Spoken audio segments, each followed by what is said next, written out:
Good day. My name is George DeMarco, ESX Chairman, and it is my pleasure to welcome you to today's ESXperience webinar called The Security Salesperson of the Future. This is the final in a series of webinars designed to provide you with valuable insights on what matters most in operating security, integration, and monitoring companies.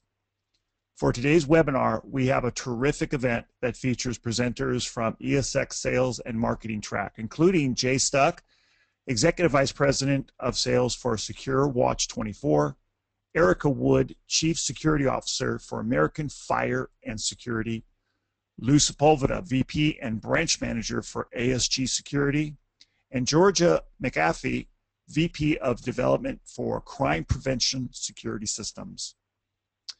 During the webinar, we'll ask our panelists to share their thoughts on what the security salesperson of the future looks like, how he or she prospects, presents, closes, works with colleagues, expects in compensation, and more.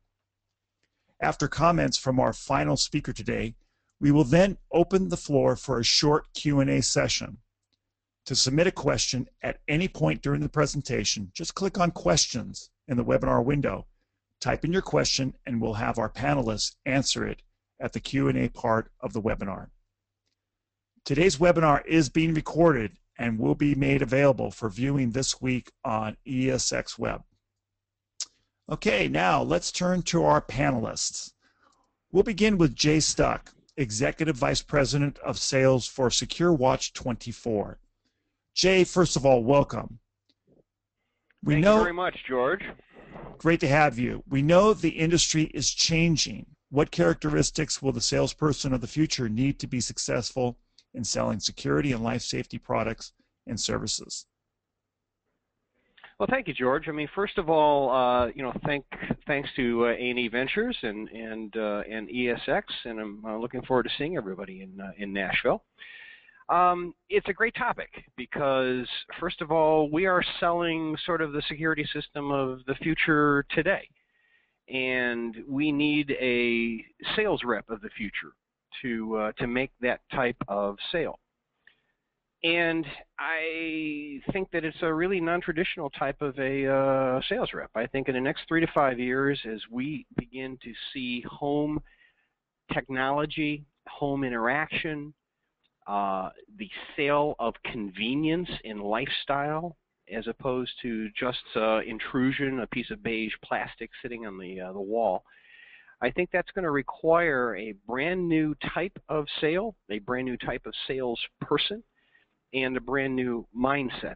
I said we're selling the future.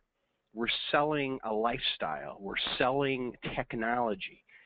You know, and if you look at the beige plastic on the wall, it really hasn't changed a whole lot in about 20 years or so. But now in the last year and a half, suddenly there's a brand new lifestyle convenience factor.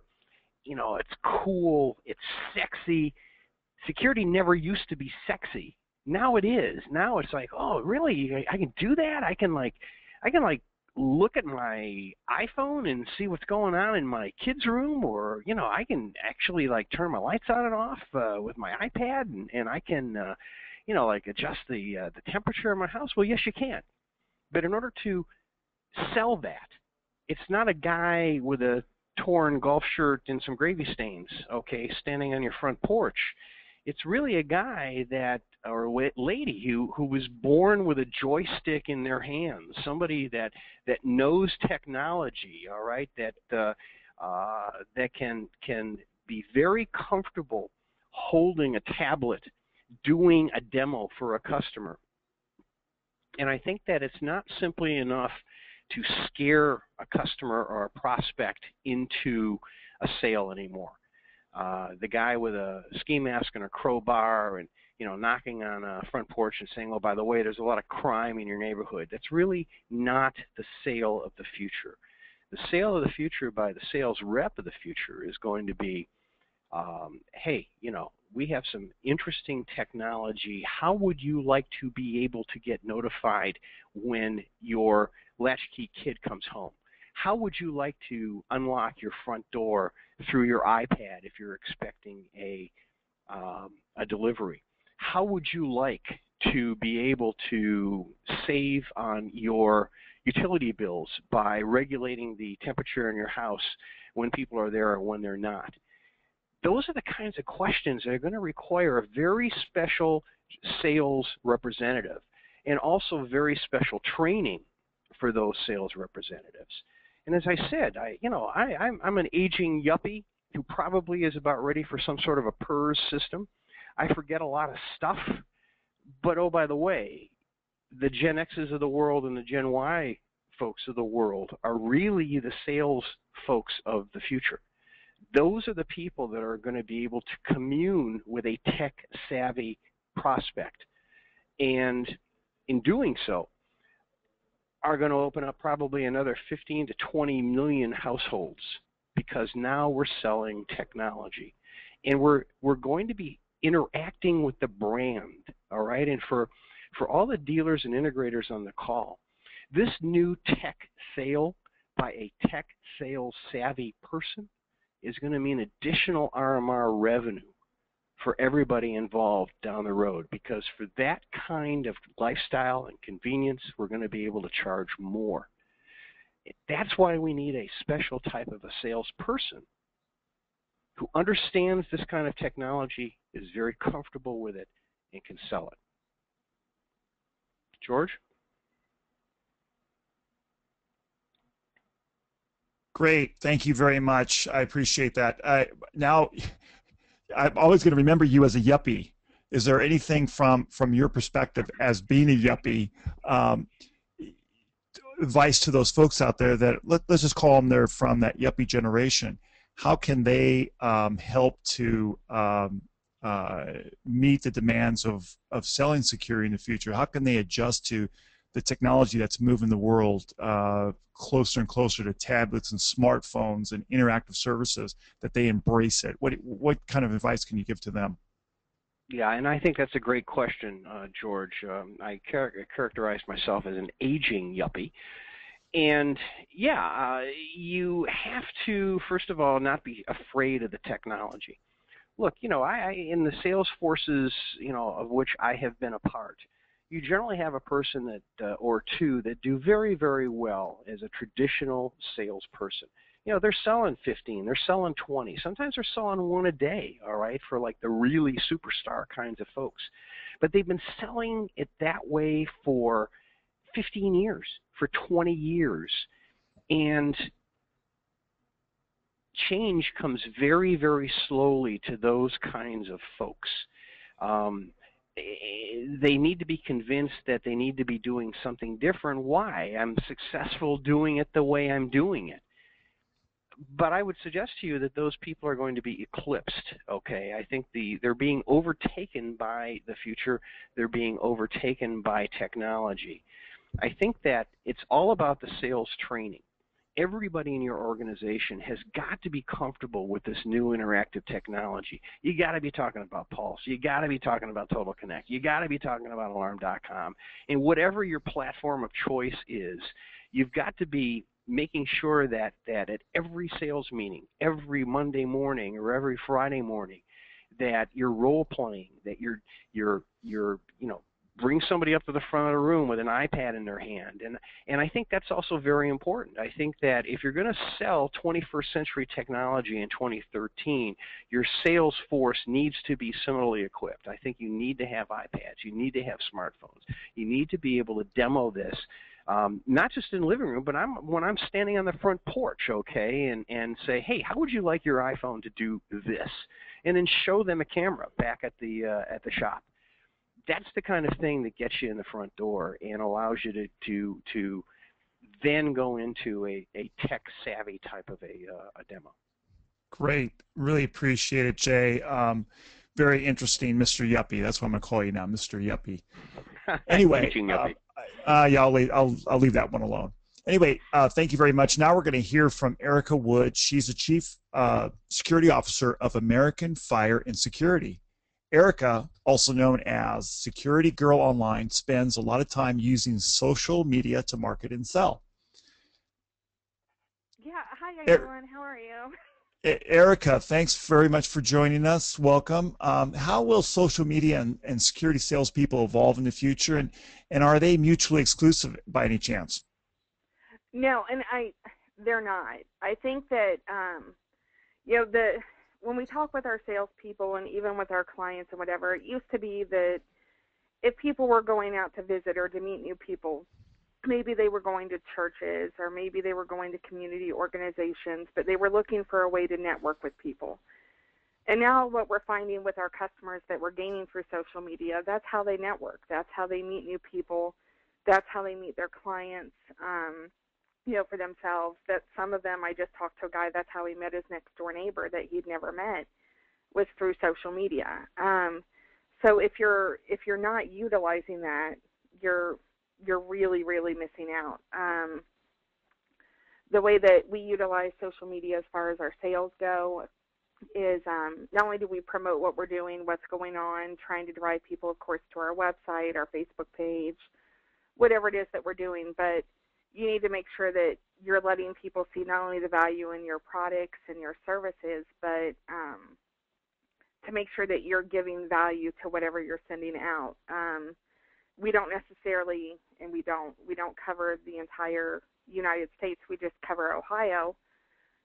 But whenever I tweet, I make sure that we're tweeting about things that are happening all over the country and sometimes all over the world, especially if it's security related. Because by being able to utilize social media, you're really able to kind of poise yourself as an expert in your industry, through your blogs, your Facebook postings, whatever it is that you do. Which all of this goes hand in hand with what Jay just got done saying, by putting tablets and smartphones and whatever in your sales reps' hands. This allows them to reach out to people the exact same way.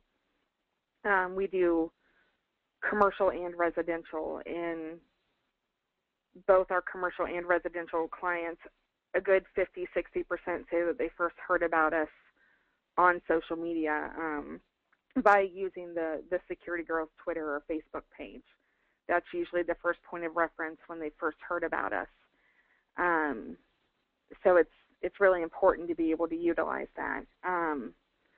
But by having all of those, the smartphones, the tablets, the iPads, I actually just got a Galaxy Nexus for the same reason, because some of our clients use Droid for everything. It allows people to demonstrate our products and our services, and a lot of times the end user can see exactly what they're going to get in their home or what they're going to get in their business and use it.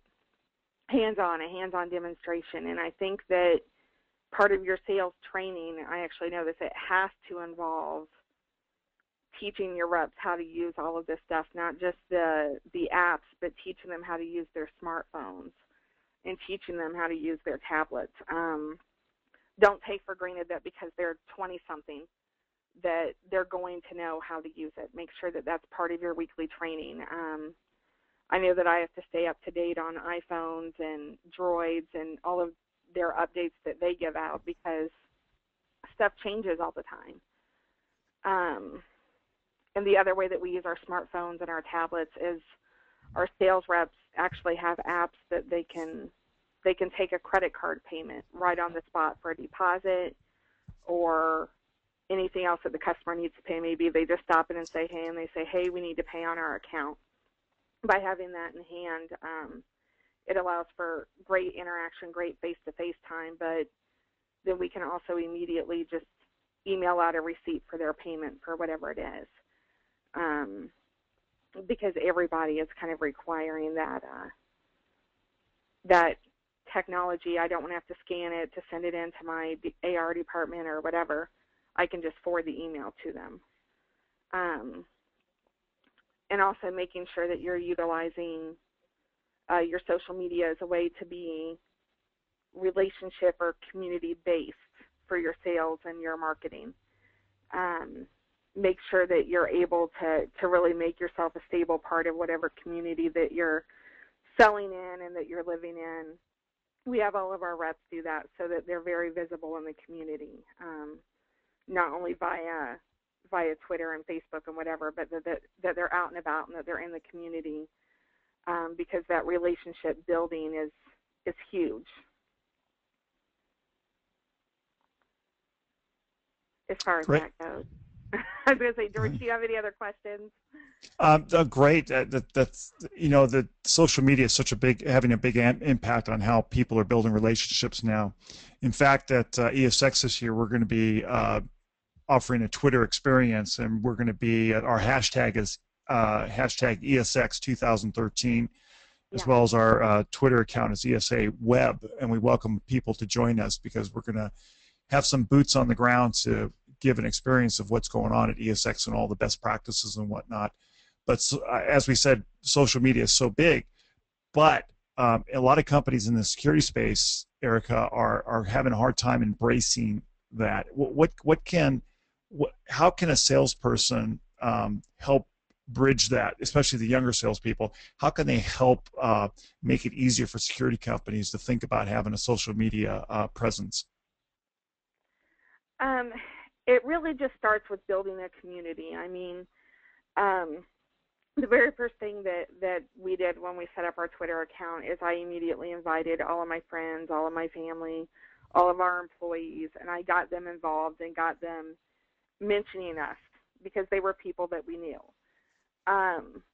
But you need to make sure that if your company is going to be involved, like one of our main goals is to promote our customers. And our customers use us and utilize our social media as kind of a referral source or a lead source.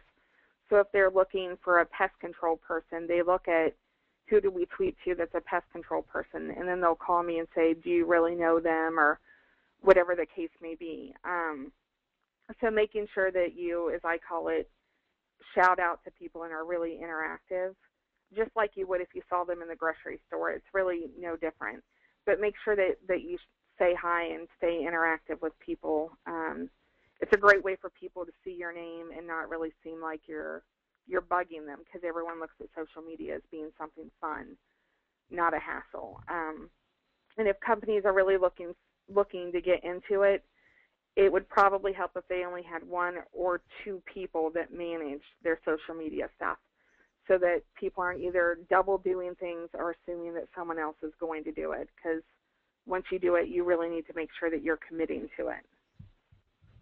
Great. Thanks, Erica. Thanks for your insights. Now we're going to move on, and we're going to hear from Lou Sepulveda. He's the VP and branch manager for ASG Security. Lou, welcome. How you doing? Thank you. Good. I'm doing good. Great. What qualities do you see in the security salesperson of the future, and what will be their expectations, as well as the perspective of the companies? What are companies expecting from salespeople too? Well, I'm going to agree with Jay and Erica that everything is changing as far as technology and the way salespeople approach the marketplace. But at the same time, I'd say that nothing's changed. And while that sounds totally contradictory, let me see if I can explain myself. At present, I'm running a branch in the New Orleans market, and we have 8 residential salespeople and 3 commercial salespeople, and we've got some new ones in training. And what we're finding is everything is still the same in how you go to market and how you find prospects. I mean, yes, the social media, we're using that as well. We're not very good at it, and we want to get better at it. But it still goes down to prospecting and presentations and creating need and demonstrating and closing skills and training. All of that still is a necessary part of the business. The difference is that we're using iPads versus demo kits, and we use the iPad for everything. We have our presentation on the iPads, and the salespeople are all good with it and good at it. We also encourage our salespeople to have systems, and we make it available to them at cost. So we have all of our salespeople, all but 2 right now, the 2 newest ones. All of our salespeople have systems, and they're able to demonstrate their own system from their own home using the iPad and showing the enhanced services. So like Jay suggested, that's where the change is happening, is the things that you can do with the interactive systems changes the whole business from just a pure security-based business to a lifestyle change and being able to control your environment. And that is sexy, and that is fun and easy to demonstrate, and it gives you many more opportunities to network with everybody you come across. I'm in a motorhome club, and my wife and I are often at rallies on weekends with many RVers, sometimes as many as 250 or so motorhomers, so that puts about 500 people in a room. And not a meeting goes by that we don't, in some way, shape, or form, show them how we're able to interact with our system at home. We're able to check to see if everything's okay, let people in, do different things remotely from our cell phone or iPad, and as well as manage energy and so on.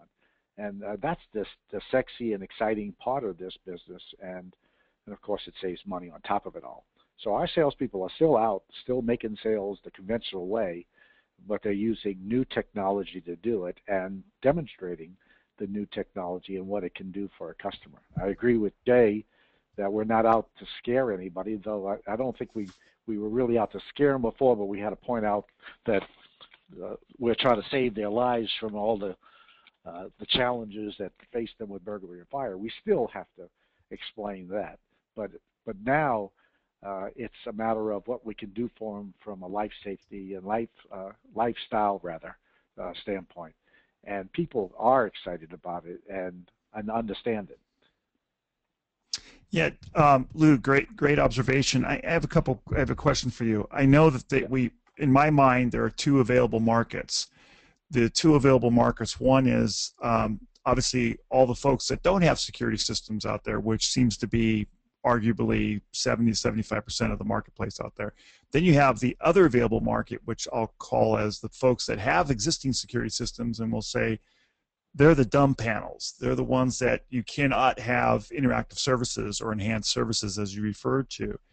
How do you keep your sales staff focused on growing the company, adding more accounts, obviously, which is important metric, but also keeping and balancing that act, keeping those existing customers happy so that they don't look elsewhere? Yeah, and that's a very good point, George. And when I hear complaints from alarm companies, when I'm out doing a seminar and I hear complaints that so-and-so company, I won't mention names, came in with a whole host of summer guys and they went knocking on doors and stole a whole bunch of their customers, I'd say shame on you, shame on the company who lost the customer, because it's our job to make sure that our customers know that we can upgrade their systems. Years ago, it was acceptable for a system to be operating in somebody's home for 10, 20 years. That's not the case anymore. Every 2 or 3 years, they should be upgrading, or at the worst 5 years. You don't keep a cell phone that long. You don't keep a computer that long. And what we're able to do today is just phenomenal. The advantage of some of the systems and the system we use is that we're able to take our existing systems that are out there and update them. Just by changing up the panel, we're able to take the wires from the wired system, take the wireless from the wireless system, and have it connect into the newer technology. So we can upgrade them, and we can do it at a very reasonable cost and rocket that family into the 21st century. And they love it. About 35% of the business we do is takeover business, where we're taking systems from other companies who have lost touch with their customers and haven't upgraded them themselves, and they're looking for newer and better. And we're able to do that with the same enhanced technology. About 90% of what we do is cellular and enhanced services, and that's the future. That's great, Lou, and what a great observation about about competition. Shame on you for losing that account. Competition is competition, and it's not going to go away. In fact, it seems like it's heating up. You have cable operators, you have telecommunication company, you have retail such as Lowe's coming into the play. So it's not a matter of what they're doing, it's a matter of what you're doing to make sure that you're keeping your customers' attention. In fact, you're not entitled to your customers anymore. There's too much technology out there that makes it too easy for people to switch and use other services. So great point, Lou. Exactly, yes. Okay, so now we have Georgia McAfee. She is VP of Development for Crime Prevention Security System. Georgia, welcome, first of all. You there? Thank you. I Great. am here. Thank you so Great to much. have you.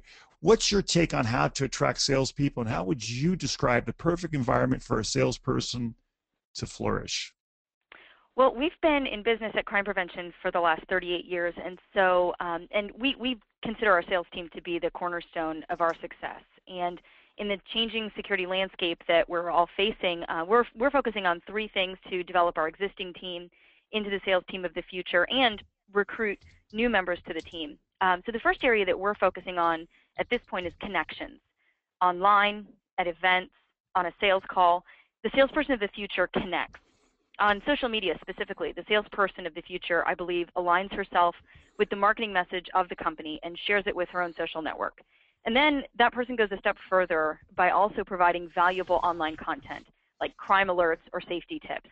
A lot of, and Erica touched on this as well, a lot of social media is providing value first. It's not so much a place for the sales pitch, it's a place to provide value to establish your company and yourself as a security consultant as the expert in your industry. At networking events, which I think ties in nicely with social media because it's the face-to-face social marketing, the salesperson of the future, I think, focuses on establishing strong connections with leaders in the community, whether it's business leaders, thought leaders, and we leverage these relationships by referring business to connections and by providing value first. When I refer someone to a person in my community, another business person in my community, then I've established that value first, and it kind of opens the door to potentially receive some business referrals from them as well. And so that's something that we really strongly believe at Crime Prevention. On a sales call, the salesperson of the future, I believe, connects with the needs of the potential client. One of the biggest things is that the salesperson of the future listens. And I think in today's environment, that is such a crucial and so often overlooked skill is active listening. And by active listening, the salesperson then designs a solution that addresses fears, solves problems, and enhances lives. And like everybody's talked about before, what we're offering now as a security company is cool. I think both of the men described it as sexy, and I totally agree with that. It's no longer just a box on the wall. We really have some great solutions that make our experience in our homes and with our homes so much more enriching than they ever were before. So then the second thing that we're really focusing on is collaboration. And I know that Jay spoke earlier about being a yuppie, an aging yuppie, and so we're talking a little bit about Gen X and Gen Y and incorporating those generations now into our sales force. And these generations, we love collaboration.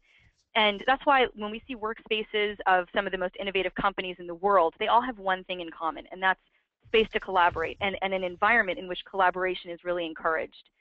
And we conducted a training recently at Crime Prevention, and during a breakout session, our sales team members, many of whom originally came from other industries, noted that the thing that they liked most about working at Crime Prevention was that our team collaborates.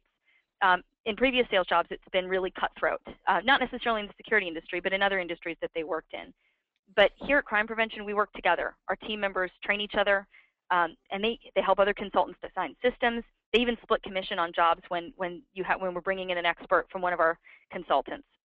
So I think that's really something unique that we do.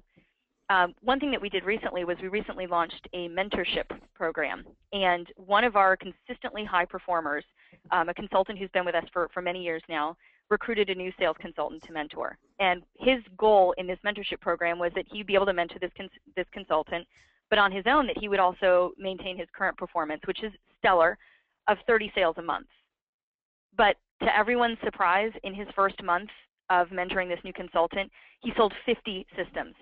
So by demonstrating his leadership skills and helping his new team member to grow, his own sales nearly doubled. And we were all shocked. He was shocked too. At the end of the month, he couldn't believe that he had hit such an amazing number. So I think that it's really an inspiration for us that having a mentorship program like this is very effective, not only for the person that we're bringing on, the new sales consultant, but also to the existing members of the team. It gives them a career path. It gives them some kind of ability to contribute back to the team. And with as team focused as our environment is, we find that that's really strong here. And that kind of goes on to something that I was mentioned earlier in the call, and that is how do we find our sales consultants, what's our most effective way? In every single situation, every successful sales consultant that we have brought onto the team has been through our connections, through people that we either know or that somebody on our team knows. and has brought into our company. So that's we've tried everything. We've done, you know, job fairs. We've posted on Monster. We've posted through social networks, and the best, most effective way is, and this goes across all aspects of our business, is recruiting the people that we know or that our employees know or that our employees' families and friends know. So that network has been very valuable to us. The third area that we focus on with our team is mobility. And I think everybody on the call has pretty much addressed this in one way or another. But just to reiterate, we live in a mobile world. And so the salesperson of the future must be mobile. We've evolved from using a flipbook to a laptop and now to a mobile device for our sales presentation. We equip our team with iPhones. And the reason we do that and not so much iPads is because that's ultimately what the end user is going to be using. So it allows our sales team to showcase our company message on our mobile website. They're able to access all of our social media through their iPhone, but then they also can provide a demo of our solutions using the app. And I've seen so many effective examples of our team being able to showcase our solutions no matter where they are, and having a demonstration, a demo site on our mobile devices has been really effective. So just in closing, I think the salesperson of the future has to be comfortable with technology and casually be able to demonstrate the capabilities of the system, which kind of implies a very thorough understanding of what it's capable of and how to access the cameras on your system, the locks, the security features, the history, all of those kinds of minutia of the system itself. So to wrap up, in our view, the three components of the salesperson of the future is someone who can connect, collaborate, and be able to do it all on the go with mobility. Georgia, thanks very much. I noticed, I heard you say something about referrals, and Yes. I'm really focused on the referrals. I'm talking about employee referrals. Mm-hmm. It seems that you really like those employee referrals. One is because I believe that too, because why would an existing employee refer somebody who's not so good? But is there anything that, how do you reward the employees in your company for referring a potential employee? Yes, we do. That's a great question. We do. We provide a recruiting bonus at the point of hire. And then, you know, we don't want to just hire someone. We want that person to be successful within our company, so there's also a bonus after they've been employed with us for, I believe it's 90 days. So once they hit that milestone, there's an additional bonus that gets paid back to the employee as well. Okay, thank you. So speaking of compensation, I'm going to throw this question out there, and I think everybody probably has some insight on this. How do you envision compensation for salespeople to be addressed in the future? What will it be based on? Is it strictly a numbers game, Lou? I mean, how are you seeing things from your perspective of how you're going to compensate people in the future? What is it going to be based on? Well, obviously, you have to decide what your budget is for compensation, and I believe very strongly that you reward the behavior you're looking for. Very, very strong statement. So you reward the behavior. If you're looking for higher RMR sales or more RMR sales, which is what we look for RMR. We reward RMR production. We also reward installation revenue because we don't give away systems, and so we want them to have a nice average installation price as well as RMR. So we reward those behaviors. Our salespeople are straight commission folks, and they make very good money, but they're doing it because they produce. So I see compensation staying a lot the same. Obviously, you have to be within the marketplace of what salespeople will earn. Good salespeople can earn, so you have to be able to make that work. And from our standpoint, we look at what our creation cost needs to be, and we make sure it all fits that creation cost. Great. And Jay, I'm sure you have a few opinions on this. Yeah, I mean, I agree with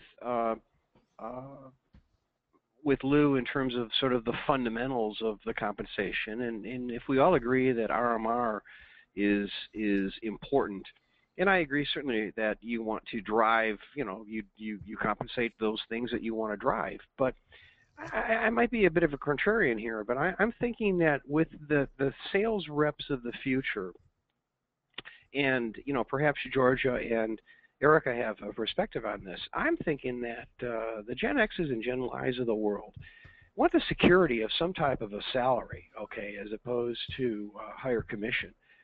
And I think in order to make these kinds of sales and do it well, you've got to have that sort of a foundation of security as it relates to salary.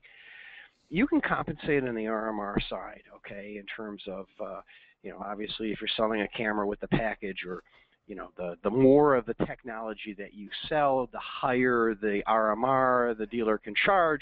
Yeah, I'm happy to, to give, more of a piece of that to the rep. But I'm thinking that I would much prefer, particularly for the younger reps, I'll give them the security of a salary. I'll pay them, frankly, less commission, and then drive, the RMR through some sort of a bonus if they hit a plateau. Great. Georgia, Erica, anything from your perspective? This is Georgia. I'll go ahead and jump in. We Sure. actually have found, we've tried a number of different compensation models, but what we found really to be the most successful in driving the activity level and performance of our team is commission sales. And the way we structure it, we sell a pretty wide variety of products and services, and so we actually devised a point system that takes into account, selling interactive services is paid at a higher commission rate than traditional landline services, which we're basically migrating away from entirely. But we also do a lot of audiovisual sales and those kinds of things as well. So those factor into our compensation as well. So we've tried different models, but the thing that has always worked for us has been a straight commission model, commission and bonuses. Erica, do you have any thoughts on this? Good. I'm sorry. Go ahead. Yeah, we did a salary, and typically what we do is for the first 30 days, 60 days, 90 days, it depends on the person and their experience level and et cetera. We try to guarantee that they'll make a base amount whether they make those sales or not, because they're still going through a lot of training at that time. Then after their training period is over, they're straight commission. And typically when they're really good, they make a lot more on commission than they ever made on their salary base anyways. Great. Yeah, George, I'd like to say something on that. This is Lou. Yeah, I agree with both of the last speakers. We pay a salary, a training salary, because just like Jay suggested, you do have to get new people started, and so we give a guarantee, because I think you have to, and there's a training program they have to go through for them to be successful. But my opinion has been and still is that a salary, when you give somebody a salary, you're having that person or a successful person subsidize the weaker ones. And straight commission is where it's best for the company, best for the salespeople that are successful. But you do have to get them through a training program, and so that's what we do. We'll provide a training program for the first 3 months with decreasing salaries, or guarantees, if you will. And so they have a guaranteed income for month 1, 2, and 3. Each month is lower than the previous month, and all through those 3 months they're getting training every week and every day in the first month, and mentoring from a more seasoned salesperson. So they're getting all the training, and they, after that, they should be able to survive on their own, and that's when you reward them, and they do make more money that way, and it's better for everybody concerned, in my opinion. Great. And George, George, just one last thought in terms of Mm-hmm. salary. I mean, look, I certainly agree with my 3 colleagues here, but I would suggest 2 things, and that is, first of all, yeah, if you do end up trying to pay a salary as an experiment, it's not indefinite. I mean, when I suggest to you that I've had some success in terms of salaries, it is made very, very clear to the sales organization what is expected. Okay, after 90 days, after 120, in terms of what the sales expectation is. If they ain't cutting it on a salary, then they're going to be gone. Number 2, I would also suggest that perhaps it depends on where you are. It's going to be very, very difficult to in like New York City, where I am, to pay a very, very low salary in favor of, if one at all, okay, even if it's a training wage for 90 days, and then say, okay, well, you're going to be full commission from that point on. I'd suggest that geographically there could be some differences in terms of what the expectations are of some of the newer reps. Great. We're going to continue with that thought just for a second, but I just want to remind everybody out there that questions are coming in, and if you have a specific question, throw it in there in the questions window, and we'll try and get to it. If we don't get to it here, I'm sure these folks are going to be able to answer it at ESX. There's just a follow-up question, Jay. What about when it comes to expenses or mileage reimbursement for 100% commissioned salespeople? How do you address that, or do you address that mileage? I do.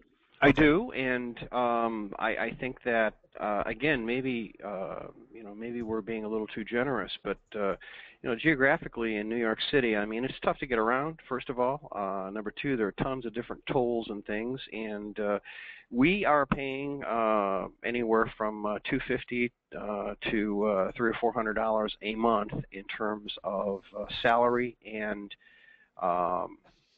that salary, that sort of travel expense defrays the cost of all mileage, subway tolls, as well as bridge and tunnel tolls.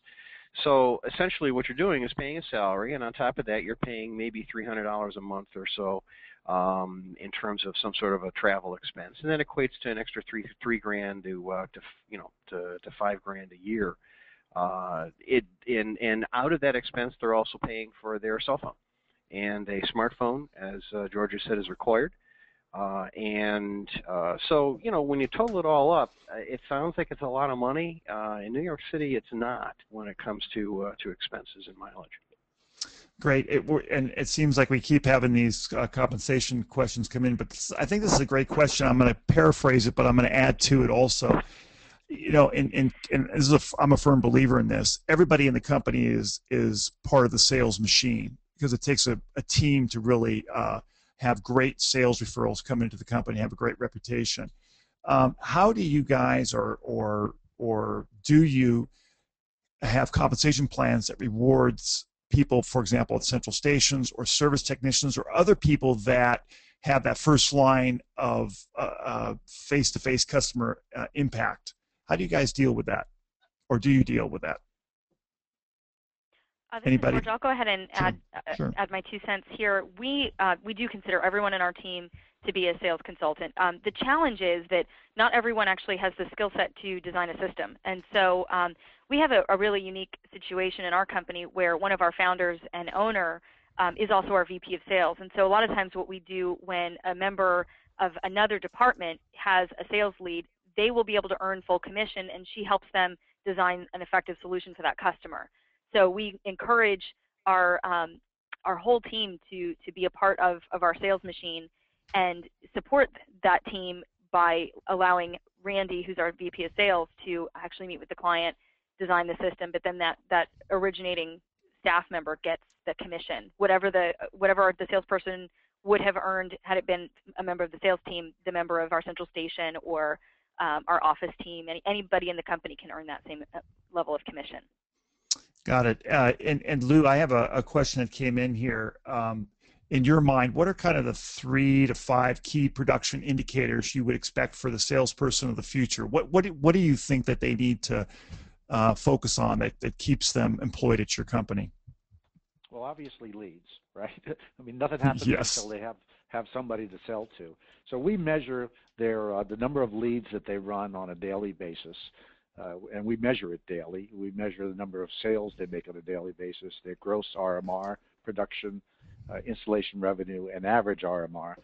We watch that on a daily, weekly, monthly basis, because obviously if they fall behind what we consider to be a fair average, then they need some training and coaching and help and mentoring. Otherwise, they're going to die, because on a straight commission basis, even with a guarantee, sooner or later, they're just not going to make it. And it's our goal to get every salesperson productive and successful. It's good for us. It's good for them. So that's what we measure. We measure their production on a daily basis, and the number of their closing average on a daily basis, and the number of presentations they make on a daily basis. Got it. And we're going to change subject. Oh, go ahead. Sure, go ahead. I'd like to kick in on a couple of things. What Jay talked about, travel allowance. I think you have to do that, and I believe the more you sell, the more more gas you expend, and so we have a plan that's based on what level of salesperson they are, and that level is based on the number of sales they make per month. So we believe in a travel allowance and a cell phone allowance as well, because I think that's something you have to do. Right. Okay, we're going to change subjects just for a second here, and this is going to Erica. This question comes in from one of our listeners. LinkedIn platform, how does it fit in a presenter's social media strategy? We know what Twitter does. We kind of know what Facebook does, but can you speak to LinkedIn? Yeah, the first thing that your company should do is make sure that they have a LinkedIn company page. I take our company page and I update it weekly. It's not like Facebook where I'm on there every day or every other day, or Twitter where I'm on there every day or regardless. But not only do I update it, but I also update my personal LinkedIn feed with anything that we're doing, because typically people don't follow your company page as much as obviously they follow you, someone that you know. I receive anywhere from 3 to 15, as much as 15 leads a week just from LinkedIn, just from posting and utilizing LinkedIn. If you belong to, every city has a LinkedIn. For us, we have LinkedIn Dayton. If you belong to that LinkedIn Dayton group, make sure that you're posting in there and make sure that you're posing yourself as an expert in those groups, so that if the need does come about for security, that you're the person that those people think of that are involved in that group. So make sure that you're really, really involved and really pose yourself as an expert. Thank you very much, Jay. Here's a question for you. I think you cover this as well as Lou. What is the difference between a residential and a small commercial salesperson, and maybe, in fact, maybe a large commercial salesperson? How do you characterize the differences or similarities at that point? First of all, I compensate, it's been my experience that I've compensated the Resi rep for both a residential sale as well as a small business sale. I mean, I define small business as sort of less than 3,000 or 3,500 square feet. You know it when you see it. Basic intrusion system. Maybe there's a panel that allows a camera. Front door, back door. And so I treat that as a unit sale the same, and they're trained up to be able to sell to the bodega on the corner and the mom and pop dry cleaner at the same, in the same way that they can sell it on somebody's living room or across the kitchen table. It's the same presentation in the sense that you're showing the technology, you're showing it on the iPad that we've talked about or on your smartphone. And there you're talking about the convenience of the store owner or the manager, all right, being able to look in and see what's going on in their store. So I treat it the same. Lou, do you have any thoughts on that? Yeah, we have Resi and small business and commercial. And so I think it's a matter of focus for us. The residential salespeople are focused on selling residential but can sell small business. We don't keep them from doing that, but their focus is residential, and their lead sources are residential, and their referrals are more residential. While the small business group, their challenge is to go out and knock on every business door in the community. So they're after small business, and their focus is on small business, but they can also sell residential. Both of them have the ability to get into a commercial environment, but the suggestion is that if they run into a commercial sale, that once it gets over a certain size, that they really need to refer it on to an expert. Like Required Fire as an example, they just get over their head and waste way too much time trying to do something they don't know how to do. So they're encouraged to refer it, and the commission split happens or a referral bonus happens. But I think there's a definite distinction between the three teams, but it helps you drive business in those arenas, and that's the way we do it. That's a good point. I remember when I had my company, one of the things that we focused especially in the commercial arena, we not only said you're a commercial sales rep, let's say large commercial sales rep, but we also identify them and focus them on different verticals. So somebody became an expert in healthcare, someone became an expert in retail, and we noticed that their numbers really flourished because they were able to talk and walk the walk. So even doing additional focus is very important.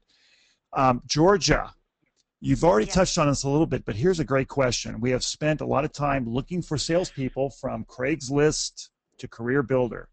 Any pointers on where to find good people who actually get excited about security sales? Great question.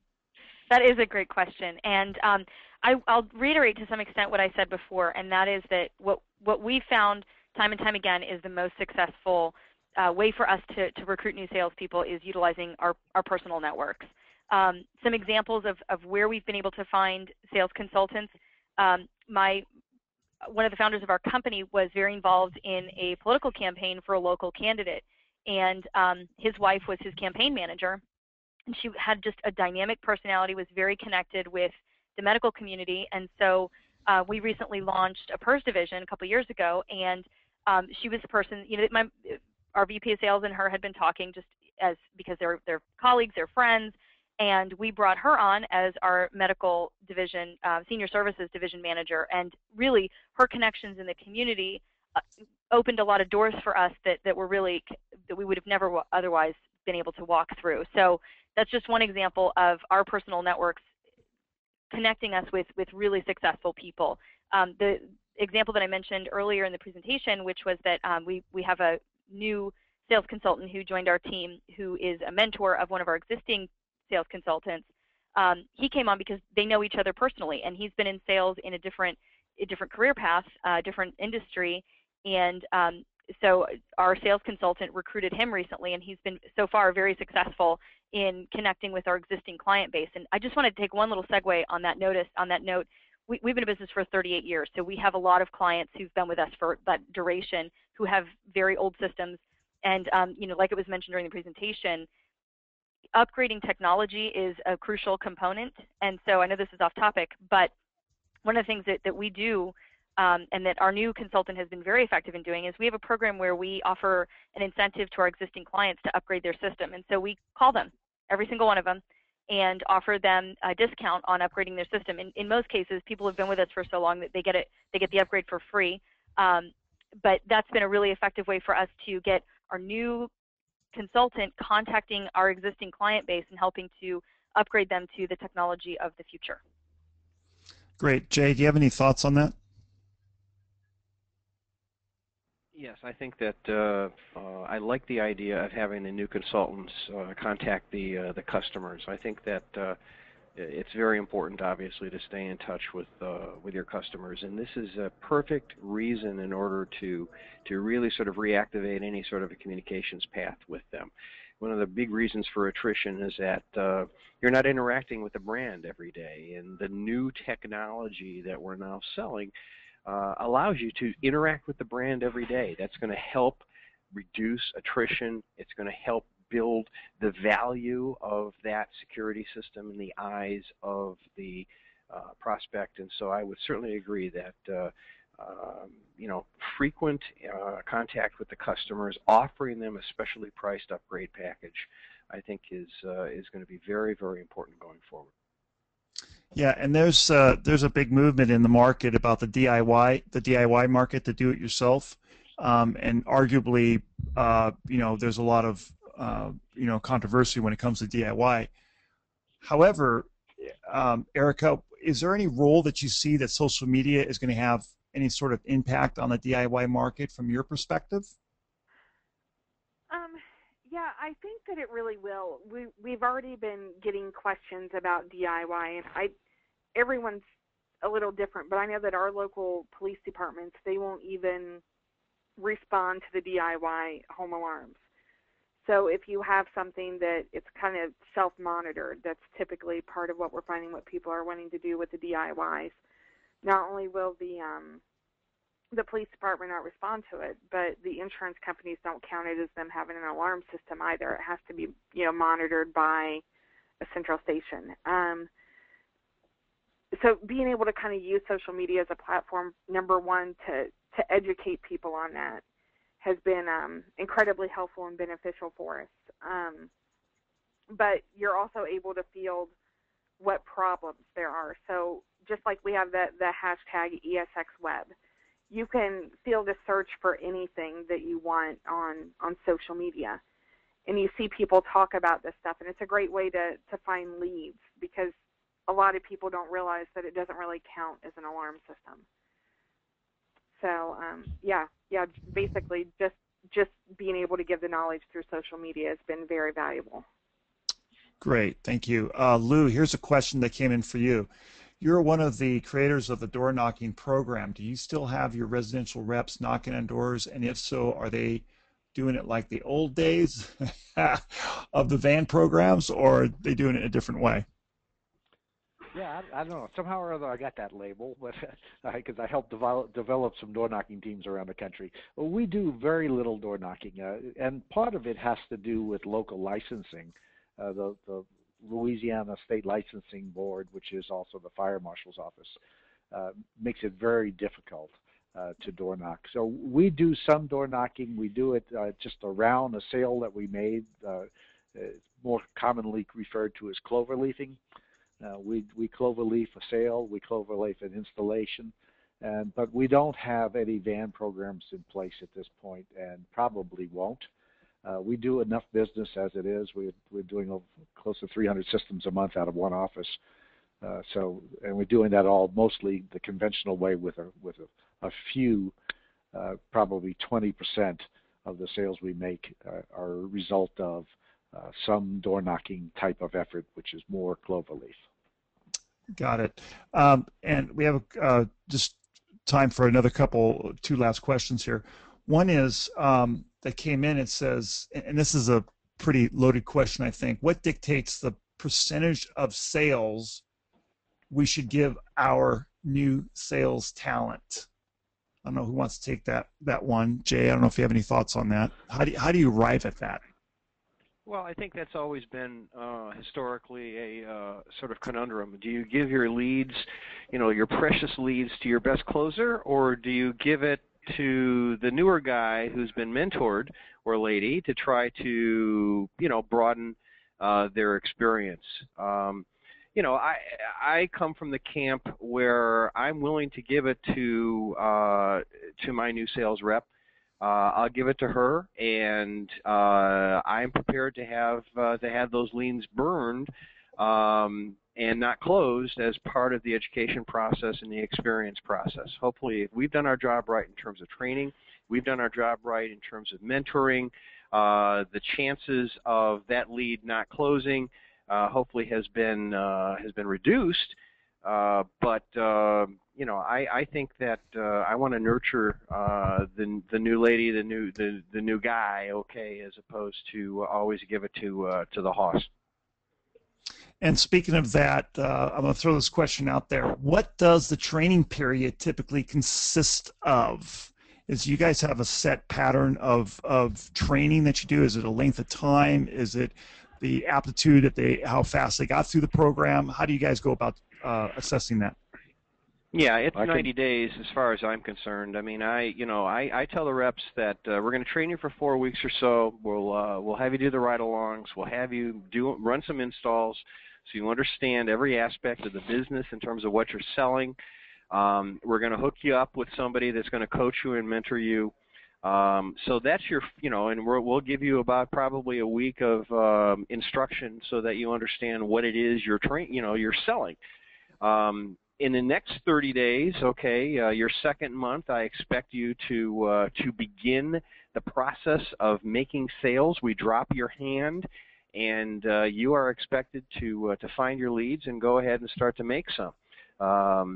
At the end of 90 days, maybe you've run out of relatives, but you've got to be standing. You got to be standing on your own, okay, and canvassing, prospecting, making sales. And, very frankly, my philosophy is, hire them by the masses, put them in classes, and fire their asses after 90 days if they're not cutting it. Okay, Lou. Okay. Yeah, go ahead. Yeah, we have a definite training program, and it's a combination of working with salespeople. All of our new salespeople, let me back up a step. All of our new salespeople are assigned to a team leader. and the team leader is an experienced sales manager in training. So this team leader knows how to mentor the new salesperson, knows what we expect of salespeople.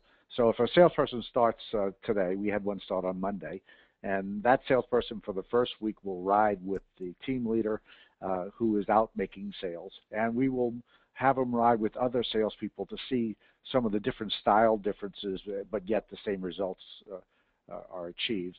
And then the second week he rides with techs, where you have him come in with jeans and have him ride with a tech all week long, so he can see or she can see what the installation is like and what the customer's opinion of the system is, and that they really want it, and this is a product that they want, desire, and like once it's in. And then the third and fourth weeks, they're back with the salespeople and team leaders every single week of their life. There's not a week that goes by that we don't have a sales training. Every Tuesday we have a sales training. We had one today. And so they're constantly being trained all through the year. But for the first month, it's intensive training. That's a combination of field training and classroom training. We furnish somewhere in the neighborhood of 20 hours worth of our classroom training within the first month, so that they can get their skill leveled up. And that is prospecting training, presentation training, and certainly closing skills training, which is what we did today for 3 hours. Because obviously making a presentation is one thing, but you have to close. And so we teach our salespeople how to close sales, so they can make more money for themselves and be more successful, and the customers get protected as a result of it. Georgia and Erica, any closing thoughts on that subject? Sure.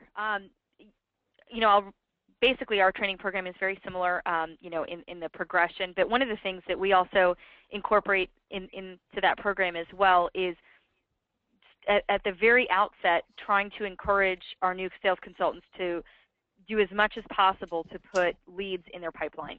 So whether it's contacting our existing customers, reaching out to business owners that they know, family members that they know, but really starting very early on in the process in filling that pipeline, so that because very much like both Jay and Lou talked about, we also have a 90-day training program. So there's a salary component that kicks in during that period of time, but then after that it's commission only.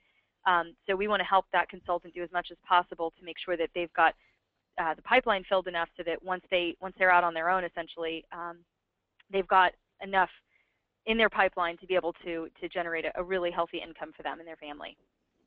Great. And Erica? Yeah, it's basically the same, and Georgia hit more on exactly what we do. Our sales training, it usually lasts 60 to 90 days. It depends on their experience and how they're doing. And you get a feel really early on as to if they're really going to make it or not. But we encourage them to start setting up meetings after their first week. And we have a mentor, it's usually myself, that goes with them to make sure that they're following all the steps, because typically their first meetings are friends, family, family, friends, whatever the case may be. And it gives them a really good kind of practice, not only setting stuff up in our office for them to be able to go through different steps of what ifs, but really allowing them to get that hands-on experience, and also getting to see what their commission is really going to be after they get past that salary period. That really helps them and really boosts their ego. Great. Well, I'd like to thank Jay, Erica, Lou, and Georgia for their wonderful insights. If we could give them a standing ovation, we would. They're probably out there doing that right now, but we can't hear you. But I'd like to thank our audience for taking the time to listen.